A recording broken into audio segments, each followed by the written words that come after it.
Assalamualaikum warahmatullahi wabarakatuh. Perkenalkan, nama saya Yana. Saya dari program Kampus Merdeka Belajar. Di sini saya akan membahas beberapa materi mengenai komunikasi. Yang pertama, saya akan membahas pentingnya komunikasi bagi manusia. Menurut Jones, terdapat beberapa peranan yang disumbangkan oleh komunikasi antar pribadi dalam rangka menciptakan kebahagiaan hidup manusia. Yang pertama yaitu komunikasi antar pribadi, membantu perkembangan intelektual dalam sosial kita. Yang kedua, identitas atau jati diri kita terbentuk dalam dan lewat komunikasi dengan orang lain. Yang ketiga, dalam rangka memahami realitas di sekeliling kita serta menguji kebenaran, kesan-kesan dan pengertian yang kita miliki tentang dunia di sekitar kita perlu membandingkannya dengan kesan-kesan dan pengertian orang lain tentang realitas yang sama. Yang keempat, kesehatan mental kita sebagian besar ditentukan oleh kualitas komunikasi atau hubungan kita dengan orang lain lebih dari orang yang ada dalam hidup kita. Keterampilan dasar berkomunikasi menurut Supratiknya agar mampu memulai, mengembangkan dan memelihara komunikasi yang akrab, hangat dan produktif dengan orang lain, kita perlu memiliki sejumlah keterampilan dasar berkomunikasi. Menurut Jones, beberapa keterampilan dasar yang perlu dimiliki yaitu kita harus mampu saling memahami. Yang kedua, kita harus mampu mengomunikasikan pikiran dan perasaan kita secara tepat dan jelas. Yang ketiga, kita harus mampu saling menerima dan saling memberikan dukungan atau saling menolong. Yang keempat, kita harus mampu memecahkan konflik dan bentuk-bentuk masalah antar pribadi lain yang mungkin muncul dalam komunikasi kita dengan orang lain melalui cara-cara yang konstruktif. Materi selanjutnya yaitu pengertian komunikasi. Kata komunikasi berasal dari bahasa Latin communicar, berarti berpartisipasi atau memberitahukan. Menurut Fawzan 2007 mengemukakan bahwa komunikasi adalah suatu tindakan oleh seseorang atau lebih yang mengirim dan menerima pesan yang terdistorsi oleh gangguan atau noise terjadi dalam suatu konteks tertentu dan mempunyai pengaruh tertentu dan ada kesempatan untuk melakukan umpan balik. Menurut Supratiknya tahun 1995 mengemukakan arti komunikasi secara luas, yaitu setiap bentuk tingkah laku seseorang, baik verbal maupun nonverbal, yang ditanggapi oleh orang lain. Secara sempit, lebih lanjut Supratiknya menguraikan komunikasi diartikan sebagai pesan yang dikirimkan seseorang kepada satu atau lebih penerima dengan maksud sadar untuk mempengaruhi tingkah laku si penerima. Berikutnya itu proses komunikasi. Menurut Stephen 2006, sebelum komunikasi berlangsung, kita memerlukan tujuan yang dinyatakan sebagai pesan yang harus disampaikan. Pesan itu disampaikan dari sumber atau pengirim ke penerima. Pesan itu dikodekan atau diubah ke dalam bentuk simbolik dan diteruskan melalui sejumlah medium atau saluran ke penerima yang menerjemahkan ulang atau decoding pesan yang dimulai oleh pengirim. Hasilnya adalah pentransferan makna dari satu orang ke orang lain. Berikutnya yaitu arah komunikasi. Menurut Stephen 2006, komunikasi dapat mengalir secara verbal dan horizontal. Secara verbal dapat dibagi menjadi dua, yaitu ke bawah dan ke atas. Yang pertama yaitu ke bawah, komunikasi yang mengalir dari satu tingkat dalam kelompok atau organisasi ke tingkat yang lebih bawah. Sedangkan arah komunikasi ke atas yaitu komunikasi yang mengalir ke tingkat yang lebih tinggi dalam kelompok atau organisasi. Yang kedua yaitu arah horizontal. Ketika komunikasi terjadi di antara anggota kelompok kerja yang sama, di antara anggota kelompok kerja pada tingkat yang sama, di antara para manajer atau tingkat yang sama, atau di antara setiap personel yang secara horizontal ekuivalen dinamakan sebagai komunikasi horizontal. Berikutnya yaitu komunikasi satu arah dan dua arah. Menurut Supratiknya tahun 1995, salah satu cara terbaik untuk memastikan bahwa pesan yang kita kirim benar-benar telah diterima secara tepat, sebagaimana kita maksudkan adalah dengan mendapatkan umpan balik. Umpan balik adalah proses yang memungkinkan seseorang pengirim mengetahui bagaimana pesan yang dikirimkan telah didekodifikasikan dan ditangkap oleh si penerima. Komunikasi satu arah yaitu situasi komunikasi di mana pengirim tidak memiliki kesempatan untuk mengetahui bagaimana penerima telah mengkodifikasikan pesannya. Sedangkan komunikasi dua arah berlangsung apabila pengirim cukup leluasa mendapatkan umpan balik tentang cara penerima menangkap pesan yang telah dikirimnya. Materi yang ketiga yaitu jenis-jenis komunikasi. Yang pertama yaitu komunikasi interpersonal, adalah komunikasi yang berlangsung di dalam diri individu. Yang kedua, komunikasi interpersonal adalah komunikasi yang berlangsung antara pribadi yang satu dengan pribadi yang lain. Yang ketiga, komunikasi kelompok adalah komunikasi yang berlangsung antara kelompok dengan kelompok, antara kelompok dengan individu, dan individu dengan kelompok. Yang keempat yaitu komunikasi massa, adalah komunikasi yang berlangsung antara individu atau kelompok dengan khalayak banyak atau massa. Materi selanjutnya yaitu komunikasi antar pribadi. Yang pertama, komunikasi lisan. Komunikasi lisan. Komunikasi lisan adalah sarana utama untuk menyampaikan pesan. Keuntungan dari komunikasi lisan adalah kecepatan dan umpan balik yang dihasilkan. Kerugian dari komunikasi lisan yang muncul adalah ketika pesan-pesan harus melewati sejumlah orang. Yang kedua yaitu komunikasi tertulis. Komunikasi tertulis mencakup memo, surat, email, pengirim, faksimili, laporan berkala organisasi, pengumuman di papan atau alat lain yang dikirim via kata-kata atau simbol tertulis. Kekurangan dari komunikasi tertulis ini yaitu dalam hal umpan balik. Komunikasi lisan memungkinkan penerima untuk menanggapi secara cepat apa yang dianggap dia didengarkan. Selanjutnya yaitu komunikasi verbal. Komunikasi verbal menurut Mas Hudi terdapat beberapa aspek. Yang pertama, vocabulary atau perbendaharaan kata-kata. Komunikasi tidak akan efektif bila pesan disampaikan dengan kata-kata yang tidak dimengerti. Yang kedua yaitu racing atau kecepatan. Komunikasi akan lebih efektif dan sukses bila kecepatan bicara dapat diatur dengan baik, tidak terlalu cepat atau lambat. Yang ketiga, intonasi suara. Yang keempat, humor. Aspek ini dapat meningkatkan kehidupan yang bahagia. Yang kelima, singkat dan jelas. Komunikasi akan efektif bila disampaikan secara singkat dan jelas.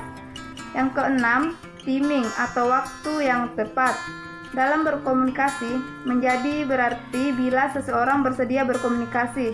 Artinya, ia dapat menyediakan waktu untuk mendengarkan atau memperhatikan sesuatu yang disampaikan.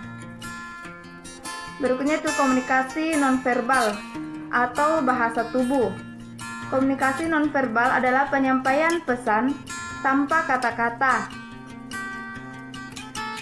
Menurut Mas Hudi, menyatakan bahwa terdapat beberapa hal yang termasuk dalam komunikasi nonverbal. Yang pertama, ekspresi wajah. Yang kedua, kontak mata. Yang ketiga sentuhan, yang keempat postur tubuh dan gaya berjalan, yang kelima sound atau suara, yang keenam gerak isyarat. Berikutnya itu salah pengertian.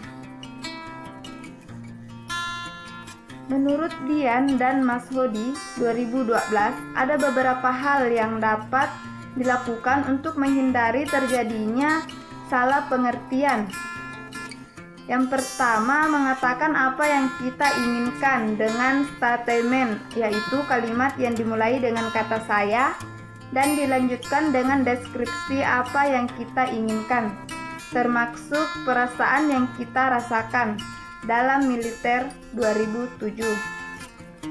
Materi yang kelima yaitu jenis-jenis hubungan antar pribadi. Yang pertama yaitu tahap perkenalan. Berger 1979 membagi hubungan pada tahap perkenalan. Yang pertama, tahap pasif.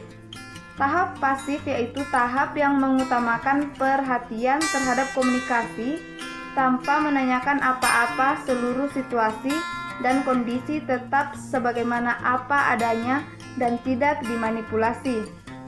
Yang kedua, tahap aktif, yaitu tahap mengajukan pertanyaan, memperhatikan dan mendengarkan komunikan melalui memanipulasi situasi hubungan antar pribadi. Yang ketiga, tahap interaktif, yaitu tahap memanipulasi komunikan agar komunikator bisa memperoleh informasi melalui perilaku komunikan. Yang kedua yaitu tahap persahabatan. Prinsip umum yang harus dijaga dalam persahabatan adalah keseimbangan dan kesejajaran. Persahabatan menghendaki agar dua pihak, komunikator dan komunikan, harus merasa mempunyai kedudukan yang sama, tidak ada yang lebih tinggi daripada yang lain. Tahap berikutnya yaitu keakraban atau keintiman.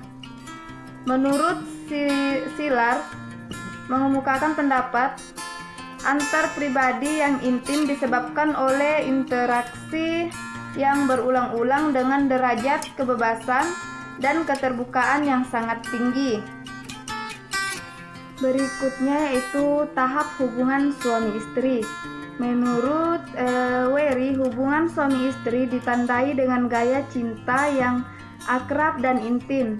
Cinta yang akrab itu masih perlu ditambah dengan suatu tanda atau simbol keintiman relasi, misalnya hubungan seksual di antara mereka untuk membentuk keturunan. Tahap berikutnya yaitu tahap hubungan orang tua dan anak. Tahap berikutnya tahap hubungan persaudaraan. Materi selanjutnya yaitu pembukaan diri. Menurut Jones, pembukaan diri adalah mengungkapkan reaksi atau tanggapan kita terhadap situasi yang sedang kita hadapi, serta memberikan informasi tentang masa lalu yang relevan atau yang berguna untuk memahami tanggapan kita di masa kini. Berikutnya yaitu jendela Johari. Menurut Harry, melukiskan diri kita ibarat sebuah ruangan berserambi 4 yang mereka sebut dengan jendela Johari.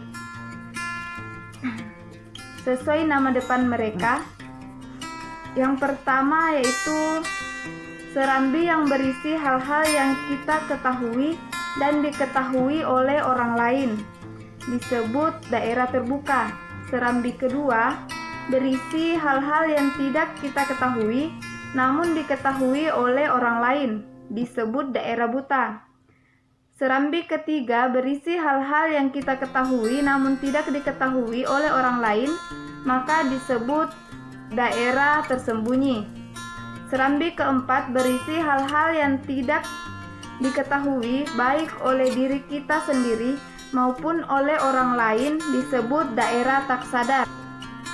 Berikutnya yaitu membangun kepercayaan. Untuk membangun sebuah relasi, dua orang harus saling mempercayai. Menurut Supratiknya, Hal ini mereka harus ambil resiko dengan cara saling mengungkapkan lebih banyak tentang pikiran, perasaan, dan reaksi mereka terhadap situasi yang tengah mereka hadapi, atau dengan cara saling menunjukkan penerimaan, dukungan, dan kerjasama. Berikutnya yaitu mempercayai dan dipercayai. Kepercayaan dalam suatu relasi akan berubah-ubah dan berbeda-beda sesuai kemampuan dan kerelaan masing-masing individu untuk mempercayai dan dipercayai. Mempercayai di sini artinya rela menghadapi resiko, menerima akibat-akibat menguntungkan atau merugikan dengan menjadikan dirinya rentang di hadapan orang lain. Dipercayai berarti rela menanggapi orang lain yang diambil resiko dengan cara yang menunjukkan jaminan bahwa orang lain tersebut akan menerima akibat-akibat yang menguntungkan. Materi berikutnya yaitu hambatan komunikasi efektif. Menurut Fawzan 2007 menguraikan beberapa faktor penghambat dalam komunikasi. Yang pertama, konsep diri atau pengalaman masa lalu yang pengaruhi sikap. Yang kedua, menutup diri terhadap info baru. Yang ketiga, penilaian terhadap pengirim pesan. Keempat, pengamatan yang berbeda. Kelima, perbedaan persepsi. Keenam, pengaruh emosi. Ketujuh, salah informasi. Sedangkan menurut Stephen, secara rinci mengemukakan sejumlah hambatan dapat mengganggu atau memperlambat komunikasi. Yang pertama yaitu penyaringan, yang kedua persepsi selektif, yang ketiga informasi berlebihan, keempat emosi, kelima bahasa, keenam kegelisahan komunikasi. Materi berikutnya yaitu konflik dalam hubungan antar pribadi. Yang pertama yaitu konflik dan beberapa nilai positifnya. Menurut Supratiknya, konflik adalah situasi di mana tindakan salah satu pihak berakibat menghalangi, menghambat, atau mengganggu tindakan pihak lain. Dampak positif dari konflik yang pertama, konflik dapat menjadikan kita sadar bahwa ada persoalan yang perlu dipecahkan dalam hubungan kita dengan orang lain. Yang kedua yaitu konflik dapat menyadarkan dan mendorong kita untuk melakukan perubahan-perubahan dalam diri sendiri. Yang ketiga, konflik dapat menumbuhkan dorongan dalam diri kita untuk memecahkan persoalan yang selama ini tidak jelas kita sadari atau kita biarkan tidak muncul ke permukaan. Yang keempat yaitu konflik dapat menjadikan kehidupan lebih menarik. Yang kelima, perbedaan pendapat dapat membimbing ke arah tercapainya keputusan-keputusan bersama yang lebih matang dan bermutu. Yang keenam, konflik dapat menghilangkan ketegangan-ketegangan kecil yang sering kita alami dalam hubungan kita dan seseorang. Yang ketujuh, konflik juga dapat menjadikan kita sadar tentang siapa atau macam apa diri kita sesungguhnya. Yang kedelapan, konflik dapat mempererat dan memperkaya hubungan. Berikutnya yaitu strategi dalam mengatasi konflik. Setiap orang memiliki strategi masing-masing dalam mengelola konflik. Menurut Supratiknya, strategi-strategi ini merupakan hasil belajar, biasanya dimulai sejak masa kanak-kanak dan akan bekerja secara otomatis. Jones mengemukakan bahwa terdapat 5 gaya dalam mengelola konflik. Yang pertama, gaya kura-kura. Yang kedua, gaya ikan hiu. Yang ketiga, gaya kancil. Yang keempat, gaya rubah. Yang kelima, gaya burung hantu. Dengan memahami strategi yang biasa kita pakai, kita berharap akhirnya dapat membiasakan diri menggunakan strategi paling efektif ditinjau dari sudut tercapainya tujuan-tujuan pribadi maupun terpeliharanya hubungan baik dengan orang lain. Demikianlah pemaparan materi dari saya. Saya akhiri, wabillahi taufik wa hidayah. Wassalamualaikum warahmatullahi wabarakatuh.